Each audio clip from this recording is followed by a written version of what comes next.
பொதுவாக நிதிநிலை அறிக்கை என்றால் ஆளுங்கட்சியினர் அதை வரவேற்பதும் எதிர்க்கட்சியினர் அதை விமர்சிப்பதும் வழக்கமாக இருந்து வருகிறது. ஆனால் இந்த 2026 இடைக்கால பட்ஜெட் என்பது ஒரு 5 ஆண்டுகால திமுக ஆட்சியின், தமிழக அரசின் அந்த பல்வேறு செயல்பாடுகளை ஒரு தொகுப்பாக இந்த நிதிநிலை அறிக்கையில் நிதியமைச்சர் தங்கம் தென்னரசும் வேளாண் துறை அமைச்சர் MRK பன்னீர்செல்வமும் அதை வாசித்தார்கள். இந்த நிதிநிலை அறிக்கை தாக்கல் செய்யப்பட்ட சூழ்நிலையில் இப்போது எதிர்க்கட்சித் தலைவர் எடப்பாடி பழனிசாமி இது 5 ஆண்டுகளில் மக்களின் எதிர்பார்ப்புகளை பூர்த்தி செய்யவில்லை என்று அவர் விமர்சித்திருக்கிறார். இதே போல தமிழக பாஜகவின் முன்னாள் தலைவர் அண்ணாமலை மற்றும் தற்போதைய தலைவர் நயனா நாகேந்திரன் உள்ளிட்டோரும் இது மக்களின் எதிர்பார்ப்புகளை பூர்த்தி செய்யவில்லை என்று அவர்கள் விமர்சித்திருக்கிறார்கள். இது குறித்து முதலில் புதுக்கோட்டை சீனிவாசனிடம் கேட்கலாம். சீனிவாசன் சார், இந்த 5 ஆண்டுகளில் எந்த பிரதான வாக்குறுதியை திமுக அரசு நிறைவேற்றவில்லை என்று நீங்கள் நினைக்கிறீர்கள்? நீட் தேர்வு தவிர மற்ற வாக்குறுதியை கூறுங்கள் சார். சார், இவங்க 500க்கு மேலான வாக்குறுதிகள் சொல்லியிருக்கிறாங்க. கடந்த தேர்தல் பரப்புரையில் 21ல் சொன்ன அந்த வாக்குறுதிகளில் ரொம்ப பிரதானமான வாக்குறுதிகள் கல்வி கடன், மாணவர் சம்பந்தப்பட்ட ஏழை எளிய மாணவர்கள் சம்பந்தப்பட்ட கல்வி கடன் வாக்குறுதி. அதை தொடர்ந்து அரசு ஊழியர்களுக்கு சம வேலைக்கு சம ஊதியம், இது மாதிரி வாக்குறுதிகள்லாம் அவங்க கொடுத்துருந்தாங்க. 2 தான் சார். ஆனால் 4ல் 1 பங்குன்னு சொல்கிறாங்களா சார்? 535ல் 4ல் 1 பங்கு தான் அவங்க நிறைவேற்றிருக்கிறாங்க, மற்ற எல்லாமே நிறைவேற்றல அப்படின்னு சொல்றீங்க. அந்த 4ல் 1 பங்கு தவிர மீதி நிறைய இருக்கணுமா அப்படின்னா 535? இல்லை சார், அதாவது இது ஒரு அரசுக்கான கடமை. அதாவது சமூக நல திட்டங்கள்ன்றது எல்லா அரசும் ஏழை எளிய விளிம்பு நில மக்களுக்கு கொடுக்க வேண்டிய அந்த சாதாரண அந்த கடமையை தான் இந்த அரசு செய்துட்டு வாக்குறுதிகளை நாங்கள் முழுமையாக நிறைவேற்றிட்ட அரசு மாதிரி ஒரு பிம்பத்தை உருவாக்கி காட்டுறாங்க. நீங்க 1952 நடப்பு 21 வரையும் அந்த நிதிநிலை அறிக்கையில இதுவரையும் தமிழகம் வாங்கி இருக்கிற கடனை விட இவங்க கடனை அதிகப்படுத்தி இருக்கிறாங்க. அவ்வளவும் தமிழக மக்கள் மீது 1 லட்சத்திற்கு மேலான கடனை ஒவ்வொரு மனிதர் தலையிலும் இவங்க சுமத்தி வச்சிருக்கிறாங்க. சரி, இவங்க இவ்வளவு தூரம் வாங்கி இருக்கிறாங்களே, கடன் வாங்கி இருக்கிறாங்களே, இவங்க என்ன பண்ணாங்கன்னு பார்த்தா, அதிமுகவுடைய பொதுச் செயலாளர் சொன்ன மாதிரி அழகா இருக்கின்ற அத்திப்பழம் புட்டு பார்த்தால் பல பஞ்சாங்கம்னு சொல்லுவாங்க பாருங்க. அது மாதிரி ஒரு விதமான ஒரு மாடல் அப்படின்னு சொல்றாங்களே தவிர இந்த அரசு இந்த மக்களுக்கான எந்த விதமான நேரடி மக்களுக்கு பயன்பெறுகின்ற அரசாக இந்த அரசு இல்லை. இதுதான் இந்த நிதிநிலை அறிக்கையில அவங்க சொல்லி இருக்கிறது. வெறும் வெற்று வாக்குறுதிகள் கொடுத்து நாங்க ஏதோ வானத்திலிருந்து கொண்டு நிறைய சாதிச்சிட்டோங்கிற மாதிரி ஒரு பிரம்மையும் பிம்பமும் கட்டமைக்கப்பட்டிருக்கிறதே தவிர இந்த நிதிநிலை அறிக்கை மாதிரி ஒரு மோசமான, அதாவது வாங்கிய கடன்ல மூலதன அந்த மோசமான அம்சங்கள் தான் சொல்றாரு. கல்வி கடன் தள்ளுபடி செய்யப்படவில்லை, சம வேலைக்கு சம ஊதியம் கொடுக்கவில்லை, அதிக கடன், இந்த 3 தவிர இந்த 5 ஆண்டுகளில் நிறைவேற்றாத மிக முக்கியமான கோரிக்கைகள் என்ன குறிப்பிட்டு சொல்லுங்க. வாங்கிய கடன்ல மூலதன செலவு போக இந்த 1.34 லட்சம் கோடியை இந்த அரசு என்ன செய்தது, எந்த மாதிரியான திட்டங்களை மக்களுக்கு கொடுத்துருக்குறாங்க. இப்ப இதெல்லாம் நீங்க யோசனை பண்ணி பாருங்க. பற்றாக்குறையே ஒழிக்கல, அவங்க மாறாக உயர்த்தி வச்சிருக்கிறாங்க. அப்ப இவங்க என்ன சொல்ல வர்றாங்க? இவங்களுடைய கடந்த கால இந்த ஆட்சி நிறைவு செய்யப்படுகின்ற இந்த ஆட்சிக்கும் மக்களுக்கும் உள்ள தொடர்பு என்ன? மக்களுக்கு என்ன திட்டங்களை இவங்க கொடுத்துருக்குறாங்க? கடனை வாங்கி கொடுத்து எல்லாத்தையும் கடன்காரன் ஆக்கி வச்சிருக்கிற சாதனையை தவிர இந்த திமுக அரசு இதுவரையும் அவங்க என்ன பண்ணாங்க? அப்ப ஒண்ணும் இல்லை. இதுதான் அதிமுக சுட்டி காட்டுறாங்க. முழுசா எல்லாத்துக்கும் காது குத்திட்டாங்க அப்படின்னு ஒரு காதலி விழா ஒரு இதை அடிச்சு, பத்திரிகை அடிச்சு இன்னைக்கு சட்டப்பேரவையிலேயே இன்னைக்கு அதிமுகவோட பொதுச் செயலாளர். ஆனா பொருளாதார வளர்ச்சி 11.19% அதிகரிச்சிருக்கு, இது நாட்டின் சராசரியை விட அதிகம் என்று நிதிநிலை அறிக்கையில சொல்றாங்க. ஒட்டுமொத்த இந்திய மாநிலங்களின் சராசரியை விட தமிழ்நாட்டின் வளர்ச்சி விகிதம் 11.19% அப்படின்னு பொருளாதார ஆய்வறிக்கை. சார், நீங்க ஏட்ல எழுதி வச்சுட்டு தமிழ்நாட்டுடைய நிதிநிலை அறிக்கையில நீங்க ஒவ்வொருத்தர் தலையிலையும் கடனை சுமத்தி வச்சுட்டு ஒரு சிம்பிளான கேள்வி சார், கடன் வாங்கியிருக்கீங்கல்ல, எதுக்காக கடன் வாங்கினீங்க, என்ன பண்ணினீங்க, அது மக்களுக்கு எந்த வகையில பயன்பட்டு இருக்கு அப்படின்றத சட்டப்பேரவையில இந்த அரசு சொல்லணும்ல. விளிம்பு நிலை மக்களுக்கு, வாக்களித்த மக்களுக்கு இவங்க சொல்லணும்ல. எல்லாமே சார் மாயாஜாலம் தான் சார். இது ஒரு மாயாஜாலம். இதுவரையும் இவங்க கடன் ஒவ்வொருத்தருடைய வாக்காளர் ஒரு தமிழக மக்கள் மீது கடனை சுமத்திருக்கிறாங்களே தவிர, வருவாய் பற்றாக்குறை அதிகரிச்சிருக்காங்களே தவிர, மூலதன செலவுகளை தாண்டி வந்த பணத்தை என்ன பண்ணீங்க, மக்களுக்கு எந்த வகையில பயன்படுத்துனீங்கன்னு கேட்டா இந்த அரசு கிட்ட எந்த பதிலும் இல்லை. இது வாக்குறுதிகள்லையும் தோல்வி பெற்ற அரசு, நிதிநிலை அறிக்கையில தோல்வி பெற்ற அரசு, மக்களுக்கு நேரடியாக எந்த திட்டங்களையும் சேர்க்காத ஒரு அரசு. இது சும்மா வெற்று விளம்பரம், வாய்ஜாலம், ஸ்டிக்கர். இதை தவிர இந்த அரசு கிட்ட எதையும் இந்த இந்த ஆண்டுல எதையும் இவங்க இத்தனை பூர்த்தி செய்ய போகிற இந்த காலத்தில் கூட இறுதி நிதிநிலை அறிக்கையில் கூட தமிழக மக்களை வஞ்சித்திருக்கிறார்கள். தமிழ்நாடு மிகவும் பின்னோக்கி போயிருக்கிறது. 70 ஆண்டுகள்ல இல்லாத கடனை இவங்க இந்த நிதிநிலை அறிக்கையில வாங்கி இருக்கிறாங்க. அதுக்கு என்ன காரணம்னு கேட்டா சொல்ல மாட்டேங்கிறாங்க. அப்ப இது முழுக்க முழுக்க ஒரு வெற்று அரசு, மக்களுக்கு சுமையான அரசு. இந்த அரசை அப்புறப்படுத்துறதா இந்த 26 சட்டப்பேரவை தேர்தல் தமிழக மக்கள் முடிவெடு. நான் உங்களோட கருத்தை, உங்களோட முதல்கட்ட கருத்தை எடுத்துக்கிறேன் சார். இது சஃபி சுலைமான் சார்கிட்ட கேட்கலாம். டாக்டர் சஃபி சுலைமான் அவர் இப்போ அதிமுக தரப்பில் அந்த விமர்சிக்கக்கூடிய முக்கியமான விமர்சனமாக கடன் அளவு பெரிய அளவில் அதிகரிச்சிருக்கு, அதனால் பெரிய அளவில் வளர்ச்சி திட்டங்களை, பெரிய திட்டங்கள் எதுவும் செயல்படுத்தப்படவில்லை. இன்னொன்று, கல்வி கடன் தள்ளுபடி என்ற வாக்குறுதி நிறைவேற்றப்படவில்லை. சமவேளைக்கு சம ஊதியம் என்று அந்த ஆசிரியர்களுக்கு ஒரு குறிப்பிட்ட பிரிவு, அதாவது பகுதி நேர ஆசிரியர்களுக்கு அந்த கோரிக்கை நிறைவேற்றப்பட்டிருக்குது. ஆனால் சில பிரிவினருக்கு அவர்கள் இந்த சமவேளைக்கு சம ஊதியம் என்பது நிறைவேற்றப்படவில்லை என்று சீனிவாசன் கூறுகிறார். இதே போல் அதிமுக பொதுச் செயலாளர் எடப்பாடி பழனிசாமி கூறிய குற்றச்சாட்டுகளையும் அந்த விமர்சன கருத்துக்களையும் அவர் கூறினார். நீங்கள் இந்த கடன் சுமை உண்மையிலே அதிகரிச்சிருக்கா? இந்த 5 ஆண்டுகளில் முக்கியமான திட்டங்கள், வாக்குறுதிகள் நிறைவேற்றாததற்கு என்ன காரணம் சொல்லுங்க சார். நீங்களே முதல்ல சொல்லிட்டீங்கன்னு நினைக்கிறேன். நான் பேசுறது கேக்குதுங்களா? 535 வாக்குறுதியில ஆமா 4ல் 1 பங்கு தான் நிறைவேற்றிருப்பதா இபிஎஸ் சொல்றாரு, எடப்பாடி பழனிசாமி சொல்றாரு. இபிஎஸ் பாதி நேரம் நாக்பூர்லயும் டெல்லியிலயும் போயிட்டு முகத்துல கட்சி போட்டு உட்காந்துட்டா அவருக்கு மீதி இருக்குதுல இங்க தெரியாது சார். பாவம், அவரு குறை சொல்லி பிரயோஜனம் இல்லை. நாக்பூருக்கும் டெல்லிக்கும் அமித்ஷாவை பாக்குறதுல பாதி நாள் போயிடுறாரு. தனிப்பட்ட முறை சொல்ல வேண்டாம், வாக்குறுதி நிறைவேற்றின வாக்குறுதி சொல்லுங்க. இல்ல, அதான் விஷயத்துக்கு வரேனே, நீங்க அவசரப்படுறீங்க. அப்ப அவருக்கு இபிஎஸ் எப்படி பாதி தெரியும்? அவருக்கு தெரியாது, பாதி தானே அவருக்கு தெரியும், விஷயம் தெரியும். அதே மாதிரி இப்போ அண்ணன் புதுக்கோட்டை சீனிவாசன் பேசிட்டு இருந்தாரு. ரொம்ப மனசு வருத்தமாத்த அவர் பேசும்போது, பாவம், ரொம்ப மனசு காயப்பட்டு பேசுறாருன்னு நினைக்கிறேன். ஏன்னா மக்கள் எவ்வளவு தூரம் மிக தெளிவாக சந்தோஷமாக டைரக்ட் பெனிஃபிஷியரியா இருக்காங்கன்னு சொல்லிட்டு மக்களுக்கு தெரியும். இவங்க ஆட்சியில இவங்க என்னெல்லாம் அலங்கோலப்பட்டு வச்சிருந்தாங்க. இப்ப சீனிவாசன் யாருக்குமே எதுவுமே பண்ணல, எதுக்கு இவ்வளவு லட்சம் கடன் வாங்கினு கேட்டாரு.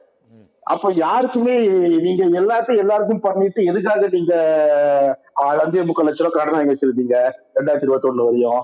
அது கேட்கணும் இல்லையா? அப்ப ஏன் சீனிவாசன் அதுக்கு பதில் சொல்ல மாட்டேங்கிறாரு? அப்ப ஏன் அம்மையார் ஜெயலலிதா 2017 சாகும்போது 2.25 லட்சம் கடன் வச்சிருந்தாங்க? அவங்க யாருக்கு என்ன பண்ணாங்க? அப்போ அவங்க அதெல்லாம் ஒண்ணும் பண்ணாம எதுக்கு அவ்வளவு கடன் வாங்கி வச்சிருந்தாங்க? 2017 2.25 லட்சம் கடன் வாங்கி வச்சிருந்தாங்க. 4 வருஷம் இவங்க எதுக்கு 5.25 லட்சம் கடன் வாங்கினாங்க? அது அவர் புதுக்கோட்டை 5 வருஷம் யோசிக்கணும் இல்லையா? பாவம் மனுஷன், அது அவர் மறந்துட்டாரு அவர் அதெல்லாம். இப்ப இவருக்கு இது மட்டும் ஞாபகம் இருக்கு. இப்ப என்னன்னா சார், இப்போ சிம்பிளா ஒரு கணக்கு சொல்றேனே. இப்போ நான் 10 லட்சம் ரூபாய் சம்பாதிக்கிறேன் சார் வருஷத்துக்கு. மாசத்துக்கு 80,000 ரூபாய் என் சம்பளம்னு வச்சுக்கோங்களேன். ஒரு டாக்டரா இருக்கேன். எனக்கு ஒரு மெர்சிடிஸ் கார் வாங்கணும் 35 லட்சம் ரூபாய்க்கு. நான் 30 லட்சம் ரூபாய் கார் வாங்கிடுவேன். எதை நம்பி வாங்குறேன்? என்னால மாசம் மாசம் இஎம்ஐ கட்ட முடியும், என்னால மாசம் மாசம் மெயின்டைன் பண்ணிக்க முடியும், என்னோட காரை நான் இது பண்ண முடியும், என்னோட அசெட் நான் வாங்குறேன். அப்படிதானே? 80,000 ரூபாய் மாத சம்பளம் உள்ளவங்க பென்ஸ் வாங்க ஆசைப்படக்கூடாது சார்.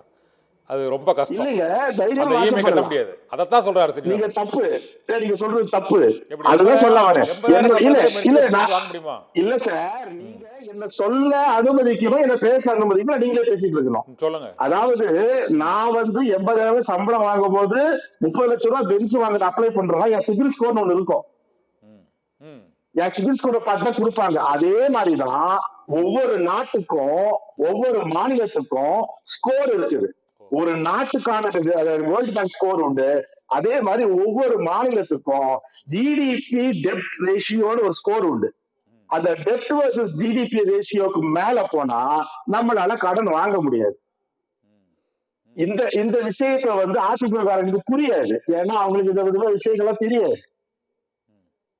அப்போ நாம இந்தியால இருக்கிற மாநிலங்கள்ல டெப்ட் வர்சஸ் ஜிடிபி ரேஷியோ குறைவா இருக்கக்கூடிய மாநிலங்கள்ல, அதுவும் பெரிய மாநிலங்கள்ல நம்பர் 1 மாநிலம் தமிழ்நாடு. ஏன்னா நம்ம சிபில் ஸ்கோர் உங்களுக்கு 500க்கு மேல இருந்ததுதான் உங்களுக்கு கடன் கொடுப்பாங்க. அதே மாதிரிதான் ஜிடிபி வர்சஸ் டெப்ட் ரேஷியோ உங்களுக்கு 26க்கு கீழே இருந்ததான் கடன் கொடுப்பாங்க.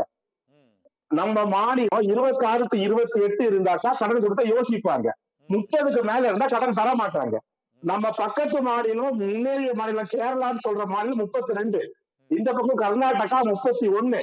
நாம பெருசா புகழக்கூடிய பாஜக ஆளக்கூடிய டபிள்யூபி சர்க்கார் இருக்கிற மாநிலம் எல்லாமே அதிகம். ஆனா தமிழ்நாடு 25க்கு உள்ள இருக்கு, 26 இருக்கு. அப்போ நாம அதை வாங்குறதுக்கும் அதனால நம்ம மாநிலத்துல முதலீடு பண்றதுக்குமான திராணி நமக்கு இருக்கு. அதை நாம செய்யறோம். இது அதிமுக இருக்கும்போது இல்ல. இதுதான் உண்மை. மீண்டும் மீண்டும் வந்து நம்ம புதுக்கோட்டை அண்ணா வந்து திரும்ப டெபிசிட் பத்தி பேசுறாரு. இத பத்தி நான் சொல்லணும். ரெவென்யூ டெபிசிட் எப்படி நமக்கு குறையும், எப்படி நம்மளால அதை சேர்க்க முடியாது. நாம இங்க இருந்து கலெக்ட் பண்ணக்கூடிய டைரக்ட் டாக்ஸ் அது ஒன்றிய அரசுக்கு போது அவங்க கொடுக்கக்கூடிய நமக்கு வருவாயை கரெக்டா கொடுத்தா, டெவல்யூஷன் கரெக்டா கொடுத்தா நமக்கான டெபிசிட் கரெக்டா பூர்த்தி ஆகும். அந்த டெபிசிட் பூர்த்தி ஆகாம இருக்கிறதுக்கு காரணம் அமித்ஷா கூட போய் ஒட்டி உறவாடிட்டு இருக்கீங்களே, நிர்மலா சீதாராமன் கிட்ட போய் பேசிட்டு இருக்கீங்களே, நீங்க கேளுங்க. நீங்க போய் எங்க மாநிலம் நிதி பற்றாக்குறை இன்னமும் இருக்கு. இவ்வளவு நிதி பற்றாக்குறை இருந்தும் எங்க மாநிலம் முதல் மாநிலமா இருக்கு, பொருளாதாரத்துல முன்னேறி இருக்கு. அப்பவும் நீங்க எங்களுடைய நிதியை ஒழுங்கா கொடுக்க மாட்டேங்கிறீங்க. அதை தயவு செய்து கொடுங்கன்னு கேட்டு பாருங்க. திராணி இருந்தா அதை கேட்கறது திராணி இல்லாம இந்த திமுக ஆட்சி குறை சொல்றதுக்கு புதுக்கோட்டை சீனிவாசன் அன்னைக்கு என்ன தார்மீக பொறுப்புக்குன்னு புரிய மாட்டேங்குது. எடப்பாடியாவது அப்படி பேசுறாருன்னா புதுக்கோட்டை சீனிவாசன் அதே மாதிரி பேசுறாரு. எனக்கு வந்து ஆச்சரியமா இருக்கு. அவங்களோட முதல் கட்ட கருத்தை எடுத்துக்கிறார். அவர் புதுக்கோட்டை அவர் சீனிவாசன் சார் சொன்ன ஒரு முக்கியமான குற்றச்சாட்டுகள், இந்த ஆசிரியர்களுக்கு இந்த சம வேலைக்கு சம ஊதியம் ஒரு குறிப்பிட்ட பிரிவினருக்கு வழங்கவில்லை என்று கூறினார். இந்த கல்வி கடன் ரத்து மாணவர்களுக்கு செய்யவில்லை என்பதுதான் அந்த 2. நான் 4ல் 1 பங்குங்கும் போது ஒரு அதிக எண்ணிக்கையில் சொல்லுவார்னு நினச்சேன். ஆனால் 2 தான் சொல்லியிருக்கிறாரு. இது அது போக 3வதாக அந்த கடன் பிரச்சனையை சொல்லியிருக்கிறாரு. இந்த கல்வி கடன் தள்ளுபடி பிரச்சனையை வந்து தமிழக அரசு கடந்த முறை வாக்குறுதியாக அளித்தது. இந்த முறை இந்த இடைக்கால பட்ஜெட்டிலும் எந்த விதமான அறிவிப்பும் இல்லை, கடந்த 4 நிதிநிலை அறிக்கைகளிலும் எந்த விதமான அறிவிப்பும் இல்லை. அதற்கு என்ன காரணம் நினைக்கிறீங்க சார்? மாணவர்களுக்கான கல்வி கடன் இல்ல, அதாவது நம்ம இன்னைக்கு இருக்கிற தமிழ்நாடு கவர்மெண்டுடைய நிதி நெருக்கடி எங்களை விட உங்களுக்கு நல்லா தெரியும். நான் அதை வந்து சொல்ல வேண்டிய அவசியம் இல்லை சார். அந்த சவுண்ட் இன்னும் கேக்குதுங்க, எக்கோ ஆகுது. அது பேசுங்க சார், கேக்குது, பேசுங்க. ஓகே, இல்ல எனக்கு அந்த சவுண்ட் கேக்குது, அந்த பீட் சவுண்ட் கேக்குது. என்னன்னா இப்போ அப்படி இன்கேஸ் வந்து நிதி நெருக்கடி பிரச்சனைகள் இல்லாமல் நம்மளுடைய நிதி வருவாய் சீரான நிலைமையில ஒன்றிய அரசு கொடுக்க வேண்டிய விஷயங்கள் ஒழுங்கா இருந்தா இதெல்லாம் மிக சிறப்பாக இதுக்கு முன்னாடியே தீர்த்து வைக்கப்பட்டிருக்கும். அதனாலதான் மாண்பு முதல்வர் அவர்களும் தூத்துக்குடி பாராளுமன்ற உறுப்பினர் எங்களுடைய துணை பொதுச் செயலாளர் கனிமொழி அவர்களும் மிக தெளிவாக சொல்லியிருக்கிறார்கள். 385 விஷயங்கள் முடித்து வைத்திருக்கிறோம். 45 வாக்குறுதிகள் பைப்லைன்ல இருக்கு. மீதி உள்ள வாக்குறுதிகள் அது யூனியன் கவர்மெண்ட் இதுல வருதுனால எங்களால பண்ண முடியல. இது மிக தெளிவாக சொல்லியிருக்கிற ஒரு விஷயம். அதுல நான் ஒண்ணு ஆட் பண்றேன். இப்போ புதுக்கோட்டை சீனிவாசன் அவர்கள் மட்டும் இல்ல, எடப்பாடி அவர்கள் மட்டும் இல்ல, எதிரணிகள் எல்லாருமே என்ன சொன்னாங்கன்னா, இவங்களால பென்ஷன் கொண்டு வரவே முடியாது, நாங்க கொண்டு வந்து சாதிச்சோம். இவங்க லேப்டாப் கொடுக்கவே இல்லை, நாங்க கொடுத்தோம். இவங்களால வந்து வேற எந்த விஷயம் சொன்னதெல்லாம் செய்ய முடியாது, நாங்க செஞ்சோம். அதே போலதான் நீங்க சொல்ற இந்த 2 விஷயமும் நிச்சயமாக செய்வோம். ஆனால் அதுக்குண்டான நிதி வருவாய் சீரான பிறகு நிச்சயமாக நீங்க சொல்லக்கூடிய இதுவும் செய்வோம். அதே நேரத்துல 2026க்கான வாக்குறுதி வரப்போகுது, அதையும் சேர்த்தே செய்வோம். இந்த தமிழகத்தின் இந்த நிதி பற்றாக்குறைக்கு நம்ம மத்திய அரசை வந்து தொடர்ந்து காரணமாக இந்த முறை கூறிவிட்டோம். ஆனால் அடுத்த 5 ஆண்டுகளில் ஒருவேளை திமுக ஆட்சிக்கு வந்தால் இந்த வாக்குறுதிகளை நிறைவேற்றுவதில் இதே போல மத்திய அரசை மட்டுமே நம்ம வந்து ஒரு காரணமாக கூறுவதை வந்து மக்கள் அதை ஏற்றுக்கொள்வார்கள் என நீங்க நினைக்கிறீங்களா? இல்ல சார், இப்போ மீண்டும் சொல்றேன் சொல்லுங்க சொல்லுங்க சார், கேக்குது, சொல்லுங்க. அவரு பேசிட்டு இருக்காரு. மீண்டும் சொல்றேன், நாம ஓகே. புதுக்கோட்டை சீனிவாசன் சார் பேசுங்க சார், நீங்க பேசுங்க சார். கொஞ்சம் சபி சிலமன் ஒரே ஒரு நிமிஷம். புதுக்கோட்டை சீனிவாசன் நீங்க பேசுங்க. நான் கேள்வி தெரிஞ்சுதா சார்? கேக்குதா சார்? கேக்குது சார். அதாவது இப்போ சபி சுலைமான் சார் என்ன சொல்றாருன்னா, மத்திய அரசு அந்த சமக்கர சிக்ஷா அபியான் திட்டத்தில் இருந்து மெட்ரோ ரயில் திட்டம் வரை தமிழகத்திற்கான நிதியை அவர்கள் ஒதுக்கீடே செய்வதில்லை. ஒவ்வொரு பட்ஜெட்டிலும், கடந்த பட்ஜெட்டில் தமிழ்நாடு என்ற பெயரே இல்லை, இந்த முறை தான் தமிழ்நாடு என்ற பெயர் குறிப்பிடப்பட்டு குறிப்பிட்ட அளவு கூட நிதி ஒதுக்கீடு செய்யப்படலை. இன்று உச்சநீதிமன்றம் கூட மெட்ரோ ரயில் திட்டங்கள் உள்ளிட்ட தமிழகத்தின் திட்டங்களுக்கு நிதி ஒதுக்கீடு செய்யாததற்கு ஒரு கண்டனம் தெரிவித்திருக்கிறது. நீங்கள் வந்து எதிர்க்கட்சியாக இருக்குது இப்போ அதிமுக. தமிழகத்தின் முக்கியமான ஒரு வளர்ச்சி திட்டங்களுக்கு, அது மெட்ரோ ரயில் திட்டம் போன்ற பெரிய திட்டங்களுக்கு, மற்றும் கல்வியை, மாணவர்களுக்கான அந்த கல்வி திட்டங்களுக்கு அந்த நிதியை ஒதுக்கீடு செய்யாமல் அதை நிலுவையில் வைத்துக்கொண்டே இருப்பதற்கு நீங்களும் இருமல் கொள்கையை தான் அதிமுகவும் ஆதரிக்குது. இருந்த போதிலும் அந்த நிதியை விடுவிப்பதற்கு ஏன் எதிர்க்கட்சியாக இருக்கக்கூடிய அதிமுக வலியுறுத்தவில்லை என்ற கேள்வியை தான் சபி சுலைமான் வந்து வைக்கிறார். சார், அதாவது இவங்க ஆட்சிக்கு வந்தப்ப என்ன சொன்னாங்கன்னா, வாக்களித்தவர்களுக்கு வாக்களிக்காதவர்களுக்கும் இந்த அரசுன்னு சொன்னாங்கல்ல சார்? ஆமா சொன்னாங்க, அப்ப சொன்னாங்க. ஆனா திமுகவுக்கு புறக்கணிக்கப்பட்ட தொகுதிகள், திமுகவை புறக்கணித்த தொகுதிகள் கோயம்புத்தூர், மதுரை, இது மாதிரி நகரங்கள்ல இவங்க மெட்ரோ வந்து வரக்கூடாதுன்னு இவங்க நினைக்கிறாங்களா என்னன்னு எனக்கு தெரியல. ஆனா இவங்க வந்து அந்த அறிக்கையை சமர்ப்பிச்சதுல அதுல வந்து திருத்தி அமைக்கப்பட்ட அறிக்கை வந்து சமர்ப்பிக்கணும்னு சொல்லி அதுல குறை இருந்த உடனே அதை சுட்டி காட்டுவதற்கு பிறகு அந்த திருத்தி அமைக்கப்பட்ட அறிக்கையை வந்து தாக்கல் செய்யலங்க. 4 மாசம் ஆச்சு, இந்த நிமிஷம் வரையும் அவங்க தாக்கல் செய்யல. இப்ப வந்து அதிமுக அரசு வந்து மத்திய அரசு கிட்ட இருந்து எந்த நிதியும் வாங்கல, போராடல. இதெல்லாம் என்ன சார் இது? சார் நான் என்ன கேக்குறேன்னா, அதிமுக பாஜக சார் கூட்டணி கட்சி தான், நீங்க வலியுறுத்தலாம், நீங்க போராட வேண்டாம், தமிழகத்துக்கான நிதியை விடுவிக்க வேண்டும் என்று ஒரு வலியுறுத்தலாம். மீனவர்கள் மீது தாக்குதல் நடத்தினா அதிமுக சொல்றாங்கல்ல, இப்ப இலங்கை ராணுவம் தமிழகம் மீது தாக்குதல் நடத்தினா அதிமுகவும் கண்டனம் தெரிவிக்குது, திமுகவும் கண்டனம் தெரிவிக்குது. அது ஒட்டுமொத்த தமிழக நலன் சார்ந்த ஒரு பாதிப்பு. அது மாதிரி தான் இந்த மாணவர்களுக்கான கல்வி நிதி ஒதுக்கீடு. சார், தமிழக மக்களுடைய உரிமைகளுக்காக, கல்விக்காக அதிமுக எல்லா வகைகளிலும் குரல் கொடுக்கும். அதுல எந்த தயக்கமும் அதிமுகவுக்கு இல்ல. நான் என்ன கேட்கிறேன்னா, நாடாளுமன்றத்துல இவங்களுடைய உறுப்பினர்கள் வந்து இருக்கிறாங்க, 39 பேர் இருக்கிறாங்க அப்படின்னா தமிழகத்திற்கு தேவையான அந்த கோரிக்கைகளை வந்து வலியுறுத்தி நாடாளுமன்றத்தை முடக்கிறதுக்கான திராணி திமுக இல்ல. கேட்டு பெற வேண்டிய அந்த விதமான அந்த அணுகுமுறையும் இவங்கள்ட்ட போதல. எல்லா வகைகளிலும் மத்திய அரசு கையை காமிச்சு இவங்க இந்த ஆட்சியை வந்து நிறைவு செஞ்சிருக்கிறாங்களே தவிர, தமிழக மக்களுக்கு புதிய திட்டங்கள் திமுக அரசால் கொண்டு வரப்பட்டது என்ன அப்படின்னு கேட்டா இவங்கள்ட்ட பதில் இல்ல. ஆனா அதிமுக அரசு, நான் சொல்றேன், இப்போ தமிழக அரசுக்காக கொண்டு வரப்பட்ட புதிய திட்டங்கள் என்ன அப்படின்னு கேக்குறீங்க. அவங்க புதிய திட்டங்களா புதுமை பெண்கள் திட்டத்தில இருந்து, நான் முதல்வன் திட்டத்தில இருந்து, மகளிர் உரிமை தொகையில இருந்து, விடியல் பயணத்தில இருந்து பல திட்டங்களை அவங்க செயல்படுத்திருக்காங்களா சார்? அதை வந்து ஒண்ணுமே ஒரு திட்டங்களுமே இல்லைன்னு நம்ம சொல்ல முடியாது. எது முக்கியமான திட்டம் செயல்படுத்தல அப்படிங்கறத முன்வைக்கணும் சார். இளைஞர்களுக்கு வேலை வாய்ப்பு, நீங்க திட்டம்ன்றது நீங்க வந்து நலத்திட்டங்களை பார்த்துட்டு இந்த அரசு வந்து முழுதும் செஞ்சுட்டுன்ற அந்த இதை பார்க்காதீங்க. நான் கேட்கறது இளைஞர்களுக்கான வேலை வாய்ப்பு, புதிய தொழிற்சாலைகள், இப்படி கேட்கிறேன் நான். அந்த மாதிரி நதி தாவா திட்டங்கள், இவங்க வந்து என்ன விவசாயிகளுக்கான அந்த முன்னெடுப்புகளை இவங்க இந்த அரசு என்ன எடுத்திருக்கிறாங்கிறதா முக்கியமான செய்தி. நீங்க வந்து நலத்திட்டங்களை கொடுத்துட்டு திட்டங்கள் கொடுத்துட்டாங்க அப்படின்னா இது எல்லா அரசும் கொடுக்க வேண்டிய சாதாரண நடைமுறைகள் தான். புரட்சி தலைவி அம்மாவுடைய ஆட்சியில இருந்து நிறைய கொடுத்திருக்கிறோம். பெண்களுக்கான ஸ்கூட்டி, அதாவது கிராம பொருளாதாரத்தை மேம்படுத்துவதற்கான ஆடு மாடு கொடுக்கறது கூட அதிமுக கொடுத்துட்டாங்க. அதெல்லாம் நலத்திட்டங்கள்ல வரும். நான் கேட்கிறது இளைஞர்களுக்கு வேலை வாய்ப்பு, நாட்டை புதுப்பிப்பதற்கு, முன்னேற்றுவதற்கு, வருவாயை பெருக்குவதற்கு இந்த அரசு வைத்திருக்கிற அந்த திட்டம் என்ன, அதைத்தான் கேட்கிறேன். இவங்க எல்லா தலையிலையும் கடனை வச்சுட்டு இதுதான் ஒரு மிகப்பெரிய ஆட்சின்னு சொல்றது வந்து அது வந்து நல்லது இல்ல. சார் அதன்படி அதிமுக பாஜக ஆட்சி இருந்தப்பையும் 7.5 இடஒதுக்கீடு, புதிய மருத்துவக் கல்லூரி, தமிழ்நாட்டினுடைய பாதுகாக்கப்பட்ட வேளாண் மண்டலம் கட்டமைப்பு, இவ்வளவு அதிமுக கொடுத்தாங்க. ஏன் அப்ப திமுகவால இந்த 5 ஆண்டு கால ஆட்சியில ஏன் புதிய திட்டங்கள் மக்களுக்கான கேட்கல? சீனிவாசன் சார், உங்க பாயிண்ட்ஸ் டேக்கன். நான் இப்போ சஃபி சுலைமான் சார்கிட்ட கேட்குறேன். சஃபி சுலைமான் சார், இப்போ அவர் சீனிவாசன் சார் சொல்லக்கூடிய ஒரு முக்கியமான குற்றச்சாட்டை என்ன சொல்றாருன்னா, இளைஞர்களுக்கு வேலைவாய்ப்பு, புதிய தொழில் முதலீட்டு திட்டங்கள் ஆகியவற்றை ஏன் செலுத்தல? ஒன்று.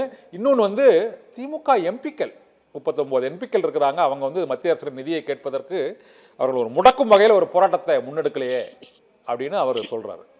உங்களோட பதில் சொல்லுங்க சார். ஒண்ணு, சீனிவாசன் வந்து பாராளுமன்ற அவை எதையுமே ஒழுங்கா முழுசா பாக்குறது இல்லைன்னு நினைக்கிறேன். ரெண்டாவது, இன்னைக்கு பட்ஜெட் அவர் முழுசா பார்க்காம உட்காந்துருக்காருன்னு நினைக்கிறேன். மூணாவது, அவர் செய்தித்தாள்ல செய்திகளோ பார்க்கணும். மூணுமே அவர் செய்யறது இல்லைன்னு நல்லா தெரியும். காரணம், முதல் விஷயம், எந்த புது திட்டமும் இல்லைன்னு சொல்றாரு. அப்ப செய்தித்தாள்ல செய்திகளை அவர் பார்க்கல. ஏன்னா நான் என்னால அதுக்கு நீங்க பாதி சொல்லிட்டீங்க. 19 லட்சம் குழந்தைகள் காலை உணவு திட்டம் இருக்குது. 6,50,000 மாணவர்கள் மாணவிகள் முதுமை பெண் திட்டம், 4,90,000 நலத்திட்டங்கள் அப்படிங்கிறாரு. அது ஆடு மாடு போல நலத்திட்டங்கள், வேலை வாய்ப்பு, தொழில் முதலீடு திட்டங்கள் சொல்ல மாட்டாங்க. அங்கதான் வர வெயிட் பண்ணுங்க சொல்றேன். 4,90,000 மாணவர்கள் வந்து தமிழ் புலவர் திட்டத்துல இது பண்ணிருக்காங்க. 4 முதல்வர் திட்டத்துல கிட்டத்தட்ட எத்தனை லட்சம் பேருக்கு சான்றிதழ் கொடுத்து இன்னைக்கு அவையில சொல்லப்பட்டது.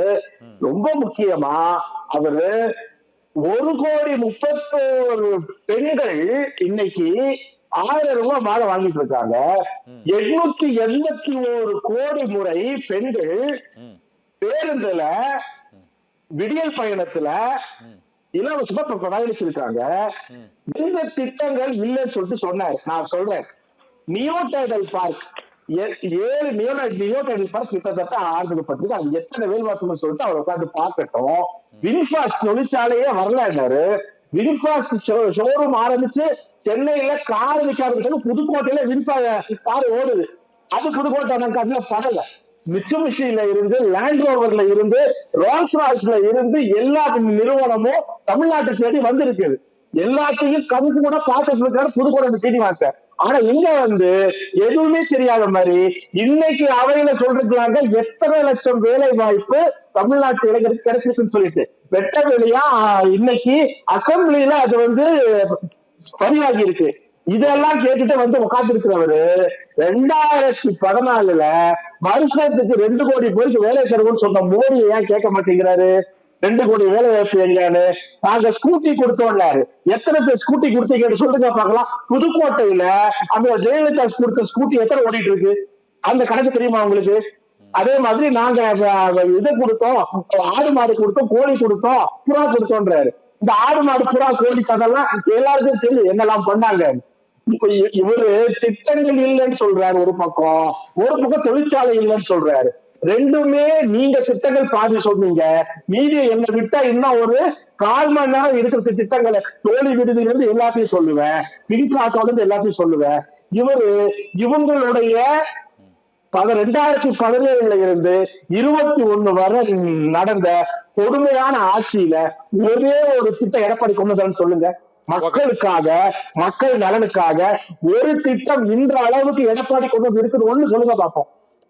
ஓகே சஃபி சுலைமான் சார், நம்ம இந்த விவாதத்தோட நிறைவு கட்டத்துக்கு வந்திருக்கிறோம். இப்போ இந்த 5 ஆண்டு கால ஆட்சியில் திமுக அரசின் டாப் திட்டங்கள் என்ன, ஃப்ளாப் என்ன அப்படின்னு கேட்கணும். இப்போ முதல்ல ஃப்ளாப், அவங்க என்ன திட்டங்கள் வந்து நிறைவேற்றலை, மக்களுக்கு என்ன பாதிப்புங்கிறத புதுக்கோட்டை சீனிவாசன் நீங்கள் சுருக்கமாக சொல்லுங்கள். அடுத்து சஃபி சுலைமான், நீங்கள் உங்களோட டாப் திட்டங்கள் என்ன இந்த 5 ஆண்டுகளில் அது சொல்லுங்கள். புதுக்கோட்டை சீனிவாசன் சொல்லுங்க சார். என்ன அவங்க 4ல் 1 பங்கு தேர்தல் வாக்குறுதியை நிறைவேற்றலை, பல மக்கள் வந்து பெரிய ஏமாற்றத்தில் இருக்கிறாங்க அப்படின்னு சொல்கிறீங்க. என்ன பெரிய ஏமாற்றம், என்ன பெரிய அதிருப்தி என்ன சார்? எல்லாமே இப்ப ஏமாற்றம் தான், எல்லாமே அதிருப்தி தான். என்னன்னா ஒரு மாடல் அரசுன்றது என்னன்னா சார், ஐயா எடப்பாடியாருடைய 4 ஆண்டுகால ஆட்சி கொரோனா காலத்திலேயும் தமிழக மக்களுக்கு தேவையான அத்தனை திட்டங்களையும் நிறைவேற்றிய அரசு அதிமுக அரசு. அதுல இருந்து மாடல் அரசு தரேன்னு சொல்லி வாக்குகளை வாங்கிட்டு வந்தவங்க. இந்த ஆட்சியோட ஃபிளாப் என்ன, இந்த ஆட்சியோட பெரிய அதிருப்தி தோல்வி என்ன, ஒரு 4-5 சொல்லுங்க. சார் இளைஞர்களுக்கு வேலை வாய்ப்பு, சரி. அதாவது இளைஞர்களுக்கு வேலை வாய்ப்பு சொன்னாங்க. ஆமா, தொழில் சார். உங்களுக்கு முதலீடு எங்க இருந்து சார் வரும்? முதலீடு எப்படி எங்க இருந்து வரும்? முழுக்க கடனை ஒருத்தர் லேண்ட் ரோவர், டாடா எல்லாம் ரோல்ஸ் ராய்ஸ் எல்லாம் தொழிற்சாலைகள் அங்க வந்திருக்குன்னு சொல்றாரு சார் அவரு. இல்ல சார், அதெல்லாம் தொழில் முதலீடு இல்லையா? முழுக்க சரி, வேற ஏமாற்று அரசு. அதாவது கல்விக்கடன், இந்த நிதிநிலை அறிக்கையில் கூட கல்விக்கடனை பத்தி இவங்க கவலைப்படல. அப்ப மாணவர்கள் நலன்களை இளைஞர்களுடைய நலன்ல கவலைப்படல. நதிநீர் தாவாக்கள்ல இவங்களுடைய கவனம் இல்ல. விவசாயிகளை ஏமாத்தி இருக்கிறாங்க. அரசு ஊழியர்கள், துப்புரவு தொழிலாளர்கள் எல்லா துறைகளிலும் இவங்க ஏமாத்தி இருக்கிறாங்க. கொடுத்த வாக்குறுதியை எதையும் நிறைவேற்றாத அரசு இந்த அரசு முழுக்க இந்த அரசு அப்புறப்படுத்த வேண்டிய அரசு. அது அதிமுக நிச்சயமா கழக பொதுச் செயலாளர் எடப்பாடியார் 26 சட்டப்பேரவையில ஏழை எளிய மக்களுடைய எண்ணங்களையும் கனவுகளையும் நிறைவேற்றுகின்ற அரசை அமைப்பார். அதில் எந்த மாற்று கருத்து. ஓகே, சஃபி சுலைமான் சார், இப்போ சொல்லுங்க சார், இந்த 5 ஆண்டுகள்ல நீங்க அதை டாப் திட்டங்களா நாங்க இதான் பெஸ்டா நாங்க பண்ணியிருக்கிறோம் அப்படின்னு சுருக்கமா சொல்லுங்க சார். 5 நான் பிரிச்சு சொல்றேன் சார். நீங்க கேட்கிற டாப் விஷயத்தை 5 பிரிச்சு சொல்றேன். ஃபர்ஸ்ட், பெண்களுக்கான மகளிர் உரிமை திட்டத்திலிருந்து, விடியல் பயணத்திலிருந்து அவங்களுக்கு உண்டான விஷயங்களை நம்பர் 1. அது தோழி விடுதியா இருக்கலாம், பிங்க் ஆட்டோவா இருக்கலாம். கிட்டத்தட்ட தமிழ்நாட்டையே பிங்க் ஸ்டேட்டா மாத்திருக்காரு உமன் எம்பவர்மெண்ட்ல. நம்பர் 2, மாணவர்களுக்கு அது நான் முதல்வனா இருக்கலாம், தமிழ் புதல்வனா இருக்கலாம், இல்லைன்னா நம்ம புதுமை பெண் திட்டமா இருக்கலாம், அண்ணல் அம்பேத்கருடைய இந்த திட்டமா இருக்கலாம். 3வது, குழந்தைகளுக்கான காலை உணவு திட்டம். காலை உணவு திட்டத்துல ரொம்ப முக்கியமா நமக்கு எல்லாருக்குமே தெரியும், 19 லட்சம் குழந்தைகள் அதை எதிர்க்கிறாங்க. கனடா நாடு அதை ஃபாலோ பண்ணிட்டு இருக்கு. டாப் திட்டம்.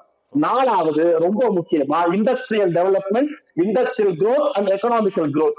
இதை மிக சிறப்பாக செய்திருக்கிறார். கடந்த 5 ஆண்டுகளில் இந்தியாவை உற்று நோக்கிறது. உலகத்தில் இருக்கும் மிகச்சிறந்த நிறுவனங்கள் எல்லாம் தமிழ்நாட்டை நோக்கி வருகிறது.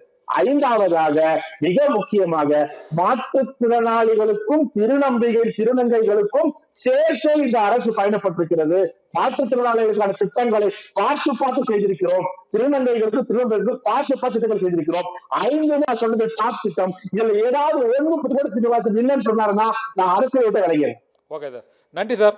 மக்கள் 2026 சட்டமன்ற தேர்தலில் திமுக அரசின் சிறந்த திட்டங்கள் என்ன, நிறைவேற்றாத திட்டங்கள் என்ன என்பதை தேர்தலில் வாக்களிப்பார்கள். சஃபி சுலைமான் அவர்களுக்கும் புதுக்கோட்டை சீனிவாசன் அவர்களுக்கும் இந்த அரசு தொடர்பான ஒரு மதிப்பீட்டை இருவரும் வைத்ததற்கு மிக்க நன்றி. தேர்தல் சதுரங்கம் நிகழ்ச்சியில் மற்றொரு ஆளுமைகளோடு சந்திக்கலாம். நன்றி.